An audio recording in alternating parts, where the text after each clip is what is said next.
Je passe aux conférenciers, aux conférencières suivantes. Alors, il sera question de littérature jeunesse en classe avec Marie Dupin de Saint-André, qui est chargée de cours à la Faculté des sciences de l'éducation de l'Université de Montréal, et Isabelle Montesinos-Gelais, professeure titulaire au département de didactique de l'Université de Montréal. Mesdames, bonjour.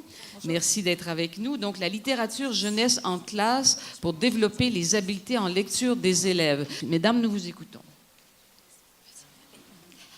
Alors, on va vous parler de la littérature de jeunesse en classe pour développer les habiletés en lecture des élèves, en fait, pour développer des lecteurs. Ce qui va nous amener à vous parler de quelques caractéristiques des pratiques efficaces en ce qui a trait à l'appropriation de l'écrit.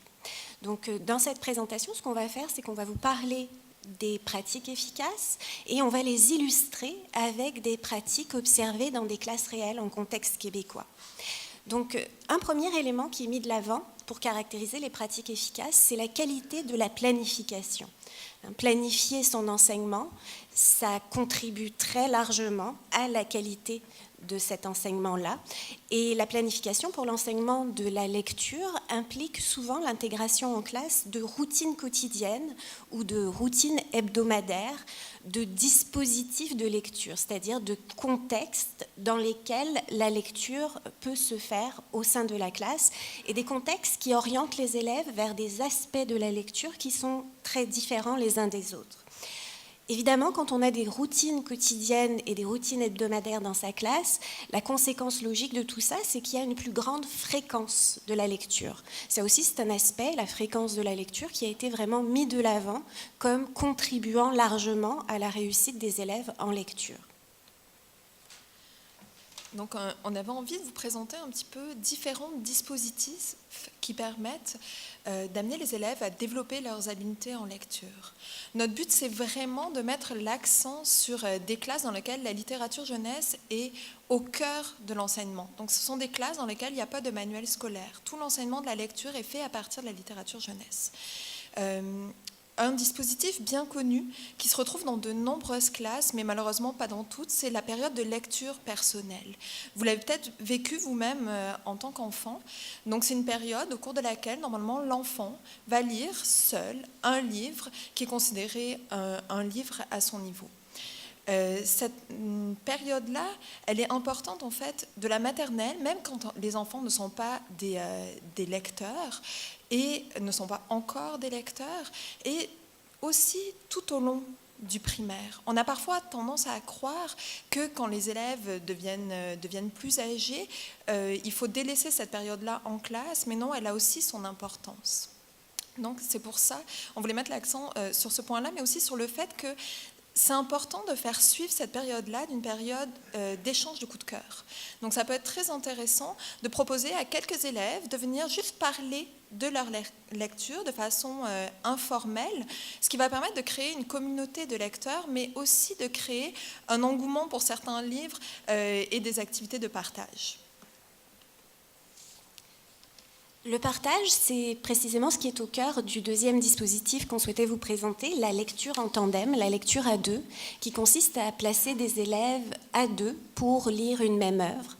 L'avantage d'un dispositif comme celui-ci, c'est que très souvent, les élèves vont se faire la lecture à haute voix en alternance, et ce faisant, ils vont mettre en voix les paroles de l'auteur, donc ils vont travailler leur interprétation vocale de l'auteur, et ils vont travailler aussi l'écoute de la mise en voix de l'autre, et ils vont avoir l'occasion de discuter de leur réception de l'œuvre qu'ils sont en train de lire lors de cette lecture en tandem.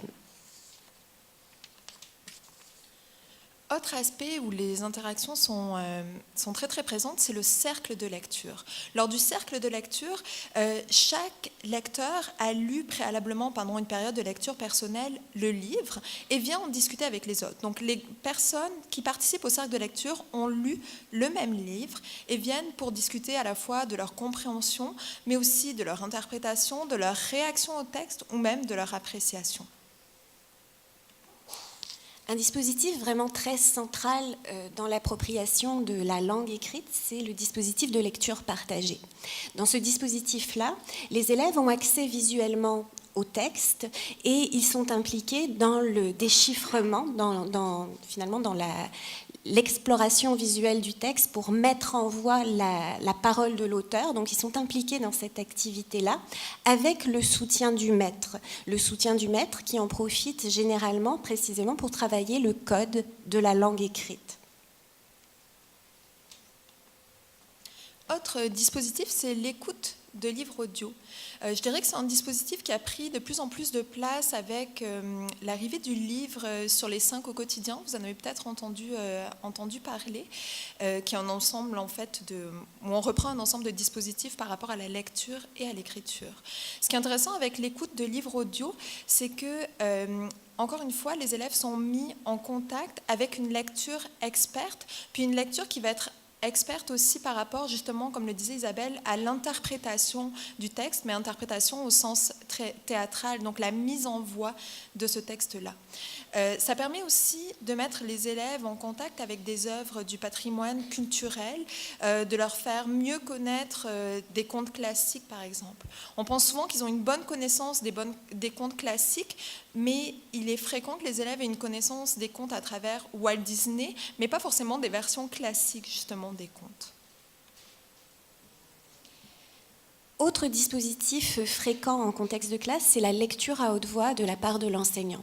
Dans le fond, dans la lecture à haute voix de la part de l'enseignant, l'enfant est exposé à un modèle de lecteur expert, de lecteur expressif et fluide, et il peut se consacrer à l'écoute des contenus qui lui sont lus et du coup éprouver toutes les réactions que ces contenus-là permettent de susciter en lui. Ce qu'il y a de différent par rapport à l'écoute de livres audio, c'est que là, le lecteur est en présence. À la rigueur, c'est possible de l'interrompre. C'est le lecteur qui est l'enseignant aussi. Donc il y a cette intimité avec le lecteur qui est plus grande que lors de l'écoute d'un livre audio. La lecture interactive, en fait, c'est une forme de lecture à haute voix, mais dans laquelle les élèves vont vraiment participer à la construction du sens. En fait, la lecture interactive, il y a tout un travail de préparation de la lecture qui va être fait avec les élèves à partir de tous les éléments du paratexte. Ensuite, il va y avoir beaucoup de questions qui vont être posées aux élèves, qui vont être amenés au cours de la lecture à interagir en grands groupes, mais qui aussi peuvent être amenés à interagir en dyade. Et enfin, après la lecture, il va y avoir des questions pour les amener à réagir à l'œuvre, pour les amener à l'interpréter, mais aussi à l'apprécier, à la comparer par exemple à d'autres œuvres.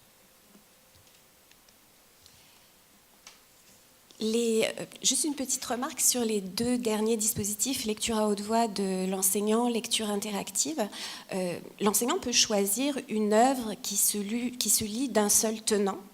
Mais il peut aussi choisir de lire une œuvre qui est beaucoup plus longue et qui implique d'être découpée en épisodes. C'est ce qu'on appelle une lecture feuilleton. Ce qui est très intéressant dans l'enseignement lorsqu'on a recours à la lecture feuilleton, c'est qu'après chaque épisode, on peut permettre aux élèves de faire des anticipations des épisodes à venir. Et avant la lecture de chaque épisode, il est indispensable d'amener les élèves à faire un rappel oral de ce qui a été abordé jusqu'à présent. Or, le travail de prédiction et le travail de rappel oral sont vraiment des aspects qui sont très structurants pour développer un lecteur compétent. Ce qui ressort aussi dans les pratiques efficaces en ce qui a trait à l'appropriation de l'écrit, c'est le fait de varier les dispositifs d'enseignement, c'est-à-dire d'avoir recours à toute une palette de dispositifs différents pour pouvoir atteindre les différentes composantes de la lecture. Donc varier les types de regroupements, doser la quantité d'étayage qui va être offert aux élèves. Varier les dispositifs aussi pour favoriser les interactions sociales des élèves entre eux. Juste vous donner une petite précision aussi, on parle de variété de dispositifs d'enseignement, on vous en a présenté quelques-uns, vous l'avez sûrement pensé. En fait, ce qui est intéressant quand on a une variété de dispositifs d'enseignement, c'est que si on est en lecture personnelle, c'est sûr qu'un élève, prenons un élève de première année, il va être, si c'est un lecteur débutant, capable de lire seul une œuvre plutôt simple. Si on est en lecture interactive où il va recevoir beaucoup de soutien, on peut lui proposer une œuvre beaucoup plus complexe, une œuvre à laquelle il ne pourrait pas accéder de façon autonome. Donc, justement, ça nous amène en fait à vous présenter. Isabelle parlait d'étayage. L'étayage, en fait, c'est le soutien qui va être donné par l'enseignant. Si on regarde ici sur le schéma, on se rend compte que selon les dispositifs choisis, on peut avoir un étayage important. C'est le cas dans la lecture guidée, dans la lecture partagée ou dans la lecture interactive. C'est-à-dire qu'à ce moment-là, vraiment, l'enseignant offre beaucoup de soutien aux élèves pour les amener justement à travailler les différentes dimensions de la lecture, c'est-à-dire la compréhension, la réaction, l'interprétation et l'appréciation. Là où il y a un étayage qui va être modéré, donc c'est quand même un étayage qui est présent, c'est lors de la lecture à haute voix, parce que l'enseignant prend quand même en charge en fait une partie de ce que le lecteur a à faire, lors de l'écoute de livres audio, lors de la lecture en tandem, parce que quand on est en tandem, on a l'aide, le soutien de l'autre, c'est pas le soutien de l'enseignant, mais c'est le soutien d'un autre lecteur. Puis, lors des cercles de lecture, c'est vraiment ensemble aussi, à travers les interactions sociales, que les élèves vont vraiment travailler à la construction du sens, puis à l'interprétation, par exemple, du texte. Et enfin, quand on est en lecture personnelle, c'est là où on a une absence d'étayage, on est tout seul. D'autres caractéristiques des pratiques efficaces, c'est de placer les élèves dans des tâches qui sont cognitivement exigeantes. Si on veut leur permettre de progresser en lecture, il faut leur demander un tout petit peu plus que ce qu'ils sont capables de faire seuls. Donc il faut travailler dans ce qu'on appelle la zone proximale de développement. En fait, c'est Vygotsky qui a développé cette notion-là, qui est vraiment l'idée que si on veut apprendre, il faut toujours essayer de faire ce qui est un petit peu difficile pour nous, mais avec de l'aide, et prendre appui sur le modèle apporté par la personne qui nous aide pour être peu à peu capable de se passer de cette aide-là. Ça, dans le fond, c'est ce qu'on appelle l'étayage. L'étayage, c'est l'aide qu'on apporte à un apprenant pour le soutenir dans sa zone proximale de développement. Cet étayage, il repose beaucoup sur le questionnement de l'enseignant et il repose également sur sa capacité à offrir des rétroactions ciblées quant aux besoins du lecteur en apprentissage. On va vous donner un exemple de ça. Pour ce faire, on part d'une illustration qu'on retrouve dans l'album Le Tunnel d'Anthony Brown. Et je vais vous demander tout simplement d'explorer visuellement cette illustration pour chercher à la lire. Donc je vous laisse quelques secondes pour faire ça. Et je vais vous présenter maintenant ce que David... Donc David est un orthopédagogue qui travaille exclusivement à partir de la littérature de jeunesse avec ses élèves en difficulté. Et David travaille donc avec l'album. Et quand il travaille une œuvre comme Le Tunnel d'Anthony Brown, il amène ses élèves à repérer, à lire le texte, bien sûr, mais également à lire l'illustration. Et il offre beaucoup d'étayage pour ça. C'est pas si facile que ça d'apprendre à lire des illustrations, d'ailleurs. Donc David dit, qu'est-ce qu'on remarque ? Donc il parle de l'importance de relire les livres d'Anthony Brown pour en saisir toute la complexité. Un élève lui répond, c'est le petit chaperon rouge. L'élève dit, je vois le manteau rouge. David précise, un chaperon c'est comme une cape. L'élève poursuit, je vois son frère en train de faire peur à sa sœur. David, son déguisement représente quoi ? L'élève, le loup, comme dans le petit chaperon rouge. L'élève, monsieur, c'est comme si elle, c'est le petit chaperon rouge et son frère le loup. David, Anthony Brown, il fait beaucoup référence aux contes classiques. Donc à travers ce travail d'exploration de l'illustration, il amène ses élèves à prendre conscience du procédé intertextuel utilisé par Anthony Brown au sein de ses illustrations. Autre aspect par rapport aux pratiques efficaces, c'est la signifiance des tâches. Faut savoir que apprendre à lire, vous vous en souvenez peut-être pas, mais c'est un apprentissage qui est vraiment complexe, qui demande beaucoup d'efforts. Donc, il faut être motivé pour avoir envie d'apprendre à lire. Et la signifiance des tâches, c'est d'aller proposer aux élèves des tâches qui vont les intéresser, justement, en lecture. Donc, je vais peut-être commencer par le dernier point, l'importance de faire lire et écrire les élèves sur des sujets qui leur importent. Leur proposer des œuvres qui vont être des œuvres intéressantes, des livres de qualité, et aussi une diversité de livres. Donc, il y a aussi l'importance du tissage, comprendre l'importance du fait de lire et d'écrire dans notre société, mais aussi le tissage au niveau des activités qui sont proposées, comprendre pourquoi est-ce qu'on réalise une activité en particulier en classe. Authenticité des activités de lecture et d'écriture, mais essayer le plus possible de proposer des tâches aux enfants qui sont en apprentissage, qui vont ressembler à ce qu'ils vont avoir à faire en tant que lecteurs ensuite dans leur vie. Donc ça, c'est toucher les différentes fonctions de la lecture. On va lire pour le plaisir, on va lire aussi pour se documenter, donc pour aller chercher vraiment des informations.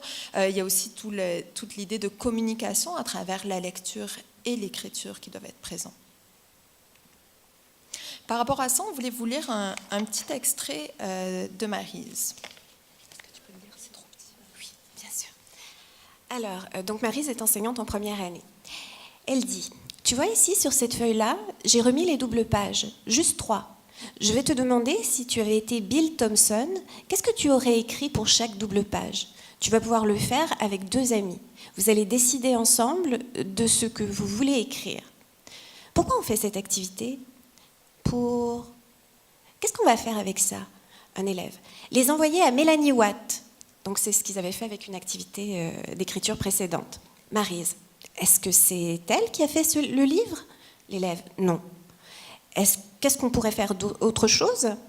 L'élève, les accrocher dans la classe. Maryse, les mettre sur des papiers autocollants dans le livre, on pourrait aller le lire aux autres premières années. Plusieurs élèves, oui.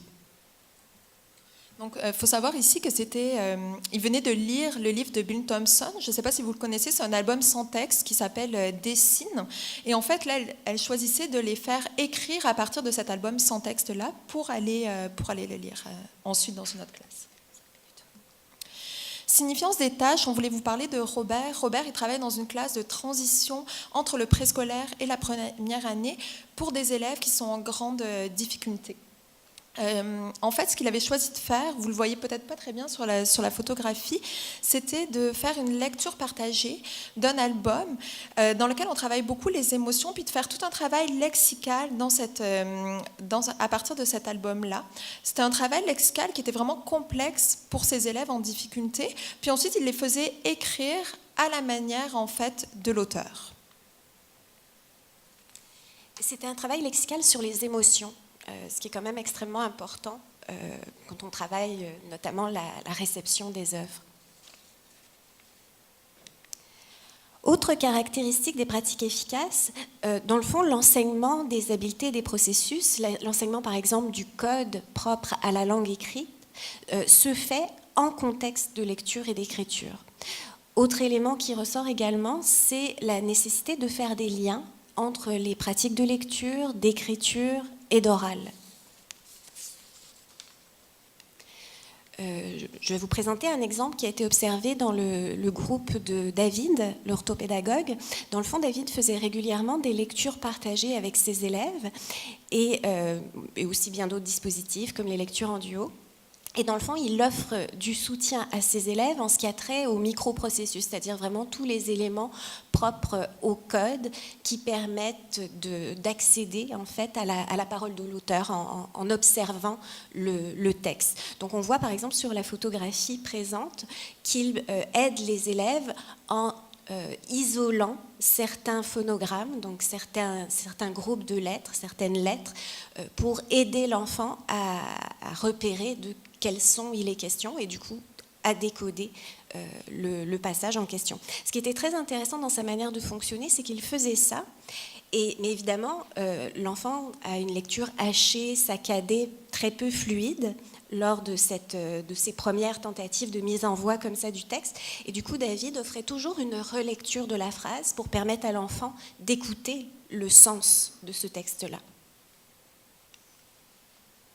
Dans la classe de Robert, lui, ce qu'il fait énormément, c'est lire pour écrire à la manière d'auteur. Donc lire, observer dans le fond l'auteur en tant que scripteur expert, puis amener les élèves à vraiment analyser ce que fait l'auteur pour écrire à sa manière. Puis il le fait avec des élèves qui ont l'âge de 5 ans.